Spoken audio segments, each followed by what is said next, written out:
तद्वह प्रसादयाम्यद्य ब्रह्मदैवं परम हि मे तद्धित्यात्मकृतं मन्ये यत्स्वपुंभिरसत्कृताः। देखिए ब्राह्मण जो हैं वो मेरे परम आराध्य हैं, लेकिन ये ब्राह्मण किसकी बात हो रही? ये वंशानुगत ब्राह्मणों की चर्चा यहाँ नहीं कर रहे हैं भागवत जी में कि ब्राह्मण वंश में जन्म ले लिया। ब्राह्मण शब्द का सीधा सा एक तात्पर्य होता है जो ब्रह्मम ज्ञानातिथि ब्राह्मण है, ब्रह्म को जानने वाला, या जिसे हम ब्रह्मज्ञ भी कहते हैं, ब्रह्मवेत्ता भी कहते हैं। हाँ, ब्राह्मण शब्द को वंशानुगति माना जाता है, वंश परंपरा के हिसाब से ही माना जाता है। लेकिन यहाँ जो ब्राह्मण आ रहे हैं ये सब किस काल की घटना है? सतयुग की घटना है, ठीक है ना। तो ये वहाँ वो चर्चा की जा रही है। उस समय तक तो ठीक से जातिगत बने भी नहीं थे, इतने वर्ण व्यवस्था ठीक से लागू भी नहीं हो पाई, क्योंकि ये तो सबसे पहले पैदा ही यही हुए। तो वहाँ जो ब्राह्मण शब्द का प्रयोग किया जा रहा है वो ब्रह्म के लिए किया जा रहा है, ब्रह्म को जानने वाले के लिए, है ना। तो वो यही इस बात को कह भी नहीं।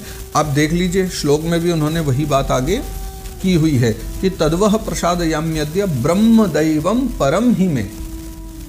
यहाँ भले ही हम लोग हिंदी अर्थ में उसको ब्राह्मण वगैरह कह दिया करते हैं, लेकिन यहाँ ब्रह्म शब्द का ही अर्थ यहाँ ब्राह्मण नहीं लिया जाएगा। यहाँ ब्रह्म दैवम परम ही, यानी ब्रह्म को जानने वाले जो योगी जन, विद्वत जन हैं, उनके बारे में भागवत जी में अभी चर्चा है। तो वो कहते हैं कि ब्राह्मण यानी वही ब्रह्म को जानने वाले जो है ना, परम ही में, यानी मेरे भी जो है ना आराध्य, मैं उनको बहुत मानता हूँ। और मेरे अनुचर्य जो हैं जय और विजय, है ना, इनके द्वारा किया हुआ जो भी अपराध है, आप लोगों का जो तिरस्कार हुआ है, जो अपमान हुआ है, उसे मैं अपना ही किया हुआ मानता हूँ। यानी मुझे लगता है तद्वह प्रसादयाम्यद्य, जो कुछ आपका अपमान हुआ है वो इन्होंने किया, मतलब मैंने किया, ये मुझसे अलग थोड़ी ना, मेरे शिष्य हैं, मेरे भक्त हैं, तो मेरे भक्तों के द्वारा क्या हुआ अपराध मैं मानता हूँ कि मुझसे ही ये अपराध हुआ है, तो उसे मैं अपना किया जो है अपराध मानता हूँ। इसलिए मैं आप लोगों से प्रसन्नता की भिक्षा मांगता हूँ। इसलिए यहाँ लिख देते हैं ना कि तद्वह प्रसादयाम्यद्य ब्रह्मदैव परम हि मे तद्धित्यात्मकृतं मन्ये यत्स्वपुंभिरसत्कृताः। तो तद्धित्यात्मकृतं मन्ये, मैंने किया है ऐसा मान करके मैं आपसे क्या प्रार्थना करता हूँ कि आपकी प्रसन्नता मांगता हूँ भिक्षा में। मैं चाहता हूँ कि आप चारों भाई प्रसन्न हो जाएं, अब आप दुखी न रहें। यन्नामानि च गृह्णाति लोको भृत्ये कृतागसी सो साधुवादस्तत्कीर्तिम हन्ति त्वचमिवामयः। बहुत अच्छी बात ठाकुर जी यहाँ कह रहे हैं। सेवकों के अपराध करने पर संसार में जो है ना उनके स्वामी का ही नाम लेता है, संसार तो जो है उनके स्वामी की बड़ाई करता है। यन्नामानि च गृह्णाति लोको भृत्ये कृतागसी। देखिए एक बहुत बड़ा महल बना, ठीक है, उसको बनाने वाले मान लीजिए उसमें मजदूर जो काम कर रहे थे वो थे 300 या 250 लोग, 250-300 मजदूरों ने उसमें काम किया। जब पूछा जाएगा ये किसने बनाया, एक का भी नाम याद होगा किसी को? एक भी जो है उस व्यक्ति का नाम कोई याद नहीं रख पाया। 250-300 की तो बड़ी बात है, नाम किसका लिया जाएगा? वो जो कॉन्ट्रैक्टर कोने में खड़ा था ना, उसका नाम लिया जाएगा, जो उन सबको लेकर के आया था, क्योंकि वही सबको पेमेंट देगा, वही सबको गाइडेंस देगा, वही सारा निर्णय करेगा। तो कहीं ना कहीं ये है कि जब सेवक कितना भी अच्छा काम कर लेते हैं, देखिए एक होटल है उसमें काम करने वाले, बनाने वाले कुक कितने रहते हैं, लेकिन जो मैनेजर सबसे आगे खड़ा रहता है उसको सबसे पहले शाबाशी मिलती है। कुछ ऐसे भी लोग होते हैं जो कुक को बुला करके स्पेशली कहते हैं कि आपने बड़ा अच्छा बनाया, लेकिन प्रायः से जो देखा गया है कि होटल का जो मालिक है, मैनेजर को भी छोड़िए, होटल मालिक का नाम लिया जाता है कि वो तो बहुत बढ़िया बनाता है ना। हमारे गिरिराज जी में गोवर्धन में यहीं बड़ी अच्छी अच्छी मिठाइयों की दुकानें, तो सही बात है कि वो जिनके नाम से मिठाई की दुकान चलती है वो थोड़ा ही ना मिठाई बना रहे, मिठाई बनाने वाले अन्य हैं, लेकिन नाम सदा उन्हीं का लिया जाता है कि फलाने की दुकान से लाओ, बहुत बढ़िया मिठाई बनाता है, भले वो हाथ भी ना लगाते हो कभी खोआ को।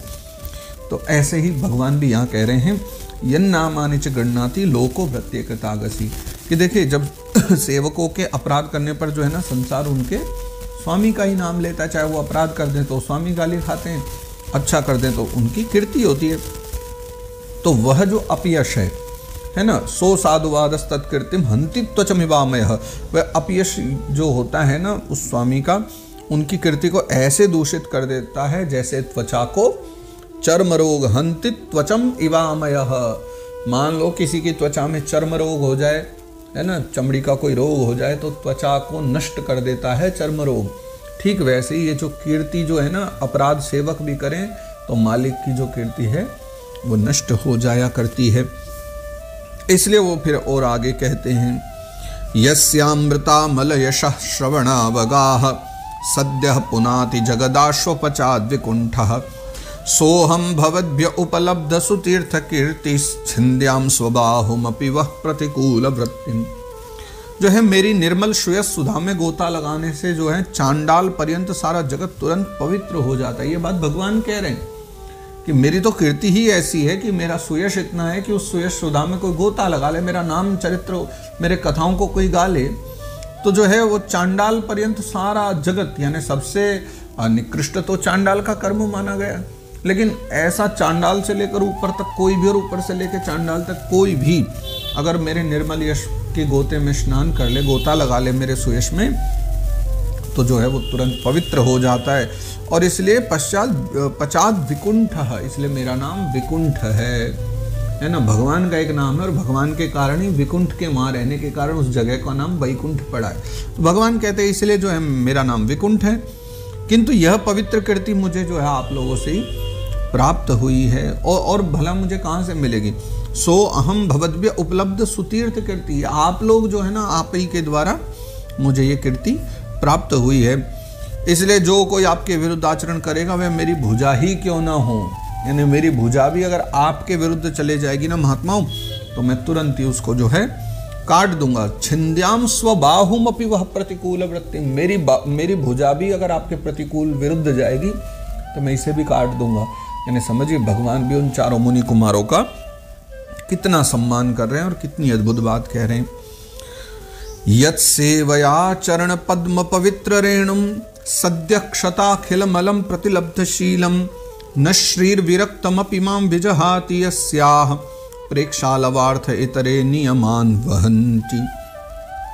देखिए आप लोगों की सेवा करने से मेरी जो चरण रज को है ना, ऐसी पवित्रता प्राप्त हुई है। कैसी कि जब मैंने आपकी सेवा करी, आप जैसे महापुरुष और योगी जनों का मैंने सम्मान किया, तब मेरी चरण रज इतनी पवित्र हो गई कि दुनिया उसको भी जो है ग्रहण करती है।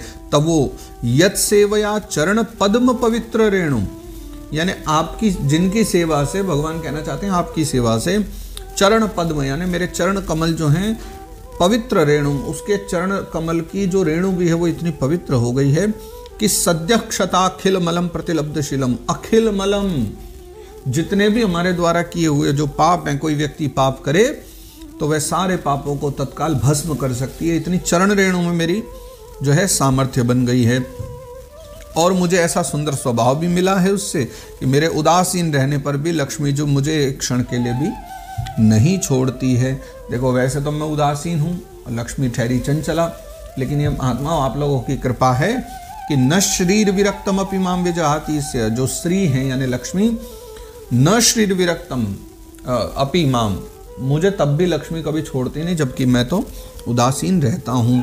तो यद्यपि इन्हीं के लेश मात्र कृपा कटाक्ष के लिए अन्य ब्रह्मा जी जो देवता हैं वो नाना प्रकार के नियमों का और व्रतों का पालन करते हैं। प्रेक्षालवार्थ इतरे नियमान वहंती, यानी इनको पाने के लिए, लक्ष्मी को पाने के लिए तो खुद ब्रह्मा और देवता भी बहुत सारे जब तप व्रत उपवासना आदि किया करते हैं, और मैं तो कुछ भी नहीं करता, उदासीन रहता हूँ, फिर भी लक्ष्मी नहीं छोड़ के जा रही। ये है ब्रह्मज्ञ जनों, ये आपकी कृपा से ही हो पा रहा है।